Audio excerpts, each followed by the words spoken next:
terrorism metastasized out of Afghanistan a long time ago. General McKenzie.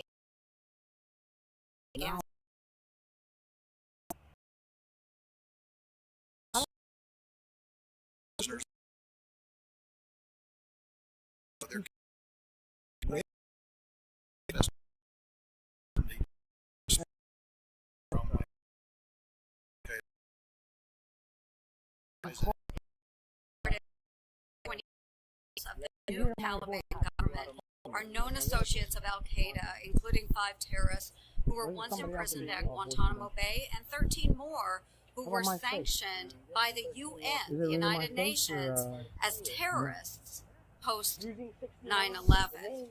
And I'm very alarmed, Secretary Austin, that your Undersecretary of Defense for Policy, Colin Kahl, claims there is a minimal threat. He called the terror threat from Afghanistan insignificant on a call with senators less than a month ago. He's wrong. I think all of you would admit he's wrong. The FBI director even said that he was wrong last week. He's in denial or he's lying. I would hope that his testimony and comments are not indicative of your own thoughts, and if they are different, I just truly hope they are. Let's just leave it at that. So if the Department of Defense can't get their lead policy official off the couch, which is where he told me he was during closed testimony last week, hey, get the hell out of but he here, was dog. sitting on the couch. He didn't really care what General Miller's opinion was.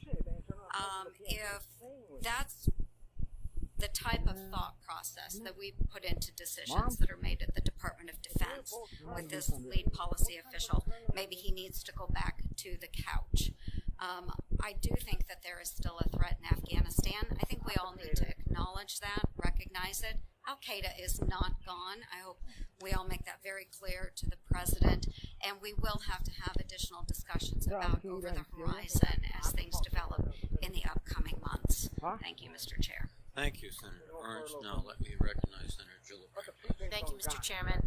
In continuing in my line of question from the first round, Secretary Austin, General Milley, are you aware of any internal audits that are being conducted within the Department of Defense on the execution of the war over the last 20 years? I am not, other than the AAR activity that we will conduct within the department. What's that? After action review. And what will that see? What will make up that review? We'll focus on the things that have occurred as a part of this latest operation. But I think your initial question was, is there a review over the last 20 years? And the answer to that is no. And do you think a review of broad scope would be useful to the DoD and useful to policymakers in the future, particularly this committee? I do, Senator, and I also think that, as I mentioned earlier, that should have an interagency flavor as well. And do you have any recommendations for an external independent review of the war in Afghanistan? For example, what do you think Congress's role should be, and how would such an audit be conducted? What U.S. agencies, countries, and organizations should be included in the review of America's longest war? That are stranded in Afghanistan. Is it fair to say that our human intelligence network, given the current status and the fact that many were left behind, is it fair to say that that's been stressed even more so than our drone surveillance capabilities? I mean, do we have much in the way of human intelligence on the ground in Afghanistan today? We can explain that, I think, in good detail in a classified session, but there is still, yes.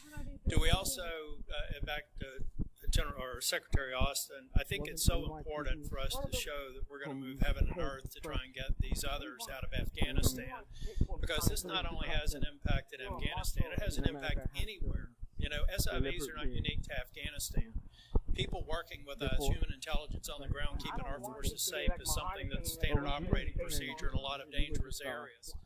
So I hope that we recognize that we owe it to the people of Afghanistan, but we owe it to our men and women in uniform to get this right. Thank you. Thank you, Senator Tillis. Now let me recognize Senator Warren. Thank you, Mr. Chairman. General Milley, our military executed a massive operation during the month of August. As I understand it, it was larger than the Berlin airlift. For the record, can you just tell us how many Americans you evacuated? Almost 6,000. I can get you a precise number for the record, but it's about 6,000. Let's get the right number for the record, but that's helpful. And how many people in total did the U.S. and coalition forces evacuate? 124,000 total. 44,000 went out on non-U.S. aircraft. The rest came out on U.S. aircraft. Okay, an extraordinary effort, but still, it's hard to get everyone out. Largest airlift in history. Right.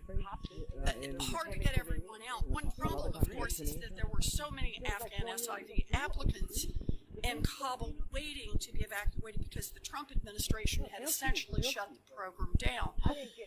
Withdrawal was a massive operation conducted in a chaotic, unpredictable environment, and some people have criticized you for leaving on August 31st, but I just want to explore that for a minute.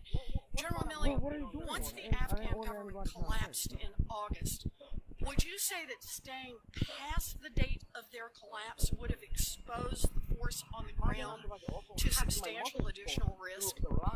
Yes, that is exactly what we assessed. That if we stayed past the 31st, the risk to force, U.S. military casualties, the risk to the mission, the ability to continue to execute a NEO, and most importantly, the risk to the American citizens that are still there was going to go to, we assessed, very high levels, and we thought that that was a level of risk that was unacceptable. Okay, and just so I'm sure, and everybody's got this on the record, so if we'd stayed another week or 2 or 3, then it's likely there would have been another attack that killed American service members. Is that what you're saying? I would say that that is a near certainty. For years, we poured money into the Afghan government, and for years, we trained their army, we outfitted them with equipment. That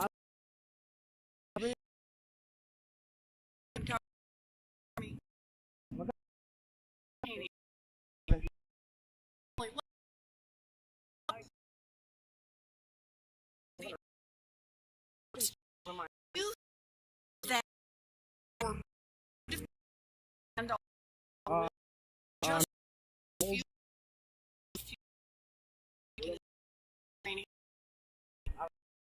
Yeah.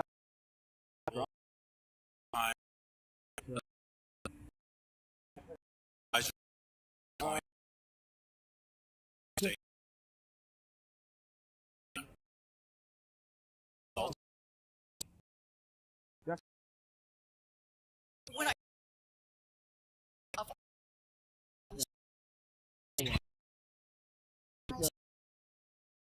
down